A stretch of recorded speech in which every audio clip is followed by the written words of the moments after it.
Destiny and the Flamingo by Lowery Christopher Collins, from the book Unusual Poems for Unusual Kids and the Unusual Adults They Become. She bought the flamingo on the banks of the river in the town on the coast that had no name. It was there that she ended her 3-year search for a bird that she hoped that would bring her fame.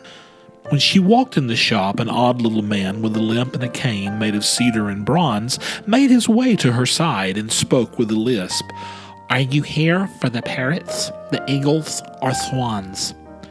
She knew she had found in the quaint little shop the remarkable place she'd been told all about by the grandma she loved, who'd made her fig pudding as she told the small girl that she had no doubt that one day she'd find a store on a coast that would house a pink bird full of promise and hope, a plain-looking creature whose presence could teach her what it meant to succeed, to flourish, to cope with the trials that life offers its devotees and scoffers as they learn what it means merely to be.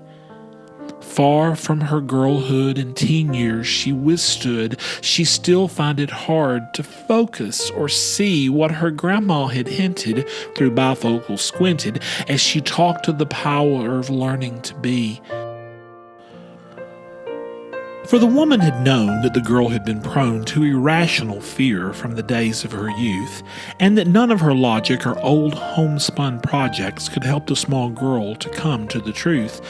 For the child was convinced, completely incensed, that birds of the planet were trying to kill her. She spent all her days concocting a maze that would take her to Grandma's with hopes to distill her of all of the filth she got from the ilk of the birds in the air that she found so unhealthy.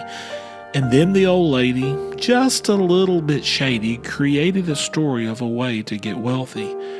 She knew that the child, acting meekly and mild, had a deep hidden drive to be a success, but the old woman knew with this worry taboo that the girl'd never find a moment of rest and would spend all her life in struggle and strife and would never achieve all of which she was capable. So she thought of a way that girl could allay all her fears and could make then a life that was shapeable. For if terror could be confronted, then she could fight off the weaker collisions in life, and learning to face and then embrace the pains of her youth could help her be rife with the strength she would need for all of her deeds without all the weakness holding her back. So the grandma then told a story, not old, of a special flamingo, the best of its pack.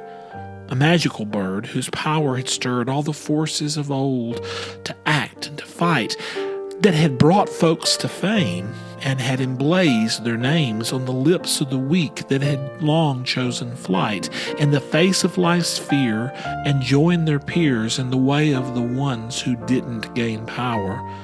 For this quaint bird of pink had caused all the stink and enabled its owners the strength of the hour to do what they needed, and then they all heeded the courage that then had swelled in their hearts. All at once acted, not one distracted, to win all their victories as they'd known from the start. At first the girl chuckled, her shoulders all buckled, at such a crazed tale that the woman had told, but Grandma insisted, and then she enlisted the support of the family to back up her bold and insane-sounding story of feathers and glory, in hopes that she'd teach the girl not to fear the things all around us that oft seem to pound us, the terror of objects we find round us near. The girl became quiet. A softening riot grew in her mind and her heart then and there. She shouldn't believe it, but she knew that she'd need it to learn how to stand and to function and care. Forgetting all reason and waiting 12 seasons of summer to pass from those days when a girl, this woman now grown, an adult of her own, stood in this shop, her mind in a whirl. The little old man, with the cane in his hand, had asked her just what she was hoping to find. She looked all around and finally found the feathers of pink that had lived in her mind. The flamingo, so proud, his head slightly bowed, was looking at her as she pointed his way.